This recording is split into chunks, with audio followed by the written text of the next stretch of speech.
talk a little bit about advocacy and talk a little bit about sharing diagnosis. And I just want to acknowledge off the top that I really recognize that for some parents, sharing diagnosis is like, it's not really a question they're thinking about, because if their child comes to a program, it becomes fairly apparent right away. Maybe the leader wouldn't recognize autism, but they would recognize that there's something about their child. I also want to acknowledge that some of you have children who, you might have tried the old, I'm just going to drop him off and hope he's okay approach. And I would like to share with you that, pre-COVID, myself and the rest of the training team at CAN, we do a lot of workshops where we talk to, like I said, the community recreation leaders, municipal instructors, sport coaches, and this conversation comes up all the time. And I have had the privilege in a few cases of being in a room where I have parents and coaches. And this conversation is always one of the richest conversations of the day, because I think it really builds empathy on both sides for what community recreation leaders are experiencing, as well as what parents have experienced, which it's really usually quite an eye-opener for the leaders in the room. They don't really always understand what parents have gone through by the time they come to a program. So I'm going to give you the straight goods here. It's harsh, like it's not necessarily easy to hear. But I think I should be honest with you, because I think you need to be prepared. So let's go through these few ideas here. So in a minute, we're going to do the poll again, and I'm going to hear your ideas on this as well. But in general, does it help to share your child's diagnosis? And I've written here, it depends. And in a second, I'm actually going to show you some pros and cons. Okay? I would say often yes, but I also want to be realistic with you about what you might hear when you share your child's diagnosis, so that you're prepared for that, and so that we can move into that advocacy that we're about to talk about here. So, pros of disclosing a diagnosis. The leaders will know what to expect, and what you will hear is, we'll be better able to support your child if we know in advance. And I've written, they might be better able to support your child if they know in advance. Okay? Certainly that is very true in some programs, where if you have that honest conversation, you find that person, they're going to help you out, they set it up in a way that works better for your child. And that's better. Okay? The really harsh con on this side is there are occasions where if you disclose that your child has autism, they will tell you that that child is ineligible to participate in the program. And that's where, even as I say that out loud, my blood just boils because obviously I don't think that's a good situation. I don't think that's, and as Deborah said, this is the spot where we need to really speak up, and where I am like absolutely committed to continuing to speak up about the fact that that's not okay. It's not okay for a parent to call their municipal recreation department, tell them that their child has autism, then be told, oh, sorry, we can't offer you anything, right? So, but I think it's important to be prepared that is a reality that still occurs, whether it's in municipal recreation, whether it's in a sport organization, whether it's in even a so-called adapted program. You may get on the phone with someone, tell them your child has autism, and they kind of go, oh. And you say, yeah, he just might need support with this and this. And they say, well, and then all of a sudden it's sort of conditional. So can you bring your own support person? Or XYZ, okay? I'm going to talk in a minute about why it's hard on the other end as well for the recreation leaders. So I'm not trying to villainize anyone right now.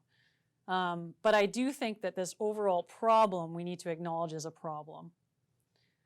Right? We need to acknowledge that it's not okay that kids are denied access. So the pro side, supports might be available. The con side, leaders might actually be scared. So they hear this about the diagnosis and they're like, oh, I don't know if we can handle this sort of thing. The pros, the leaders may actually adapt the program, which is wonderful. They may start to think about some of the things they could do differently in order to make sure your child's included successfully.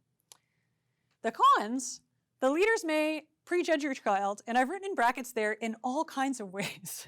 So we all know that in the general public, people still carry around all types of stereotypes about what autism is. Or they've, you may have a very, very well-intentioned leader who has met a child with autism before and immediately assumes your child will be like that child in many different ways. So they might say, oh no, I had a kid with autism in my last set of swimming lessons and like she didn't really need any extra support.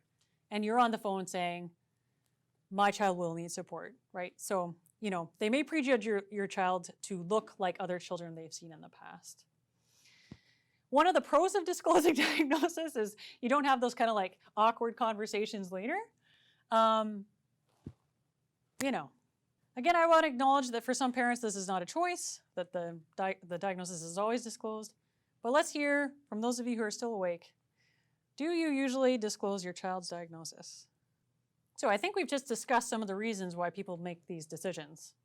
And I'm not here to tell you there's like, always do it this way and never do it that way. You've probably guessed by now that's not my style. And I really think that situations are unique. So I am respectful of why people have made the decisions that we're seeing on the screen right now. Wow, no usually challenging yet.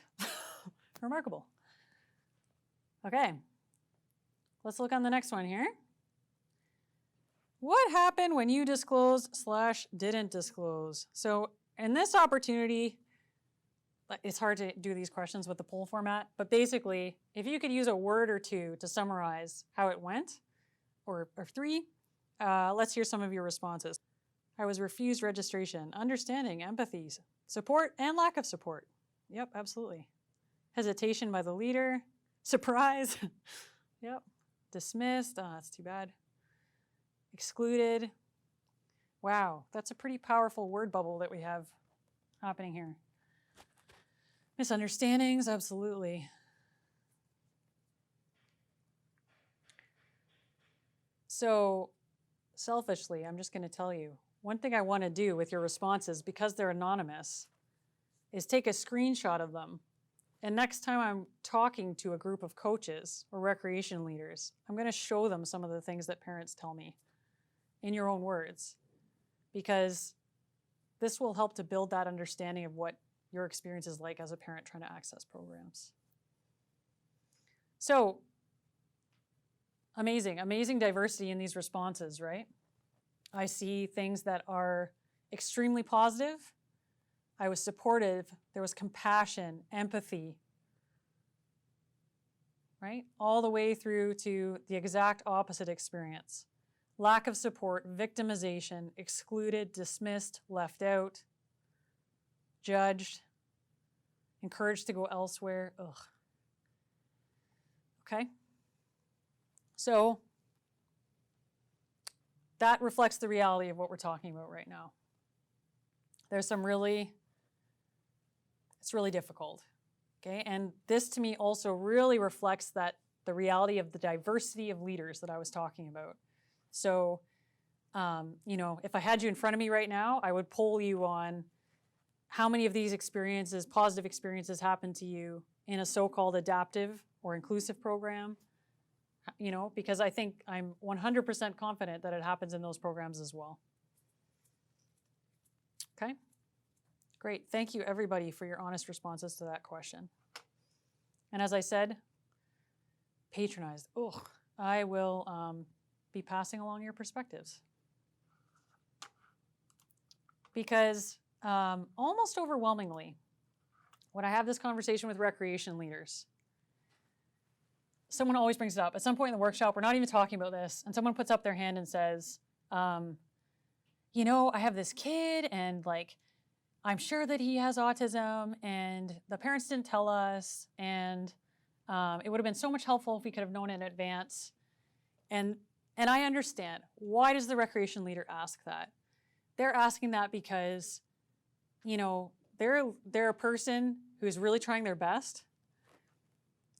The child shows up, they felt really overwhelmed. They may be completely unsupported in the system they're working in.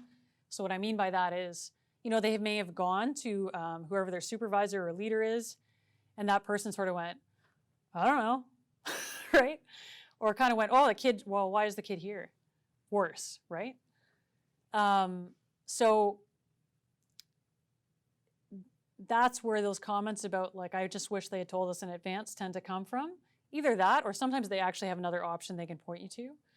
But often it's just that leader who feels really overwhelmed and they don't know what to do and they don't have any support to do it properly.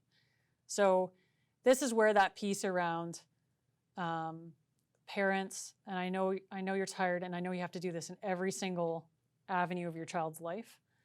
But parents continue to ask those questions and saying, it's not okay that my child with autism doesn't have a place here.